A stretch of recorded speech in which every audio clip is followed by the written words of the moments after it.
전태일이 있었던 당시에 평화시장의 노동 조건은 대체로 다음과 같았다. 노동시간은 작업량이 비교적 많은 기간은 보통 아침 8시 반 출근에 밤 11시 퇴근으로 하루 평균 14시간에서 15시간이었다.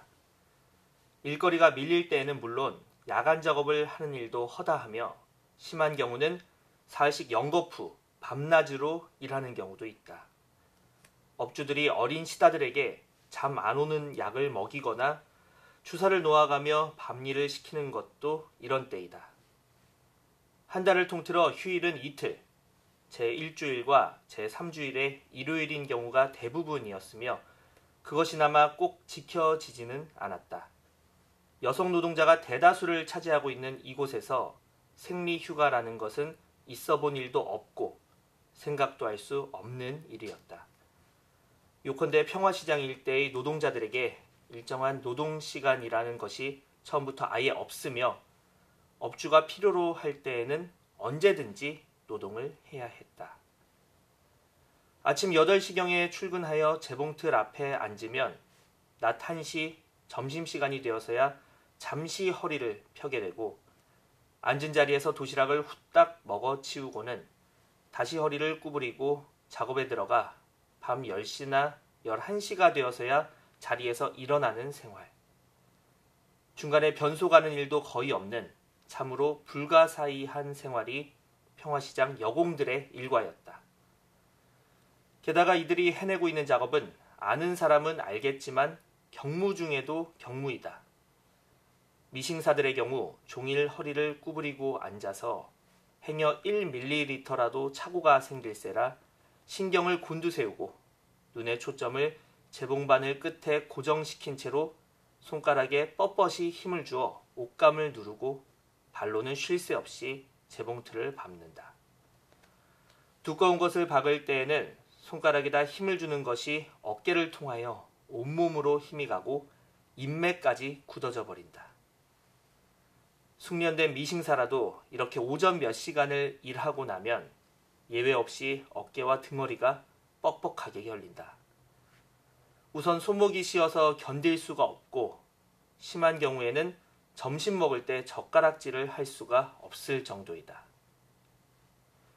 미싱사의 손가락 끝은 살갗이 닳고 닳아서 지문이 없다. 지퍼를 달 때에는 둘째와 셋째 손가락 끝이 빨개져서 누르면 피가 솟아나온다.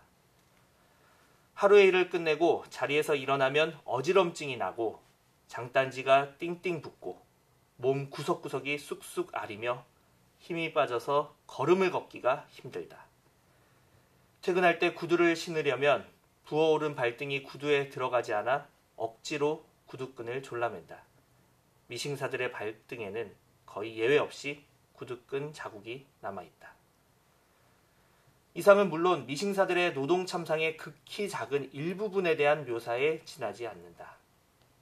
단축구멍을 뚫는 미싱사의 시다로부터 출발하여 5년 만에 독자적인 미싱사가 되었다고 하는 한 노동자의 예를 보자. 배구는 요즘 들어서는 제품이 밀려 밤 11시까지 일하고 아침 7시에 일어나서 다시 큐큐, 단축구멍 뚫는 기계 앞에 앉게 된다고 말하면서도 그래도 작년보다는 낫다고 자위하고 있다.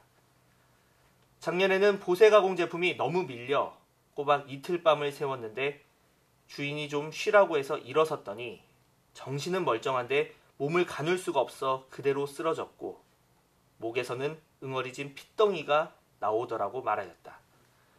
그는 지금도 아침에 일어나면 몸이 천근만근 무겁고 아찔한 현기증이 오며 코라도 풀라치면 골이 쏟아지는 것처럼 아파오고 새까만 것이 콧물에 섞여 나온다고 한다. 이렇게 장시간의 중노동을 해내는 노동자들의 임금은 도대체 얼마나 되는가? 우선 노임 지불제도를 보면 미싱사, 미싱보조, 견습공의 경우 대부분이 정액 월급제가 아니라 작업량에 따라 지불되는 도급제이다.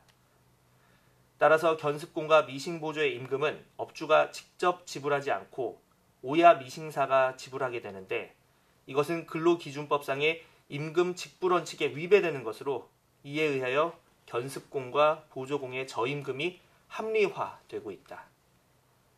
평화시장 일대의 이러한 도급제도는 업주에게는 유리하게, 노동자들에게는 불리하게 작용한다.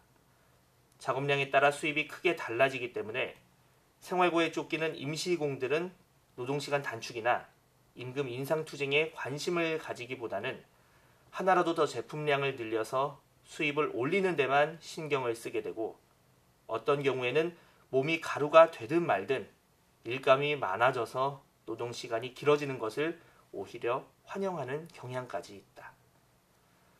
또 비철의 경우 일감이 적을 때라도 노동자들은 언제 무슨 일이 주어질지 확실히 알 수 없으므로 작업장에서 시간을 보내며 하다못해 주인의 잔심부름이나 청소 따위의 일까지 하게 되는데, 거기에 대해서는 일절 보수가 지급되지 아니한다.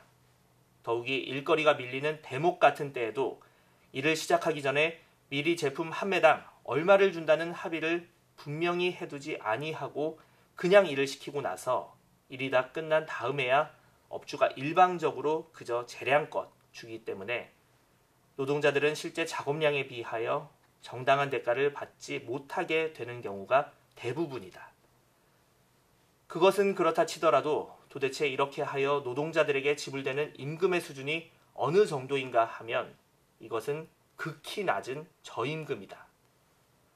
같은 직종의 노동자라도 경력, 숙련도, 제품 종류 등에 따라서 그 노임이 일정하지는 아니하나 1970년도 당시 전태일이 조사한 바에 의하면 대체로 시다가 월 1,800원에서 3,000원까지, 미싱사가 7,000원에서 25,000원까지, 미싱보조가 3,000원에서 15,000원까지, 그리고 재단사가 15,000원에서 30,000원까지 받고 있었다. 시다의 경우 10서너 살짜리 여공이 하루 14시간 이상의 중노동을 하여 받는 일당이 70원 꼴이었다. 그나마 제 날짜에 받지 못하고 닷새나 열흘씩 체불되는 것이 보통이고, 주인이 장사가 뜻대로 안 될 때에는 제대로 임금을 받지 못하고 몇 달씩 밀리거나 아주 못 받게 되는 일도 허다하였다.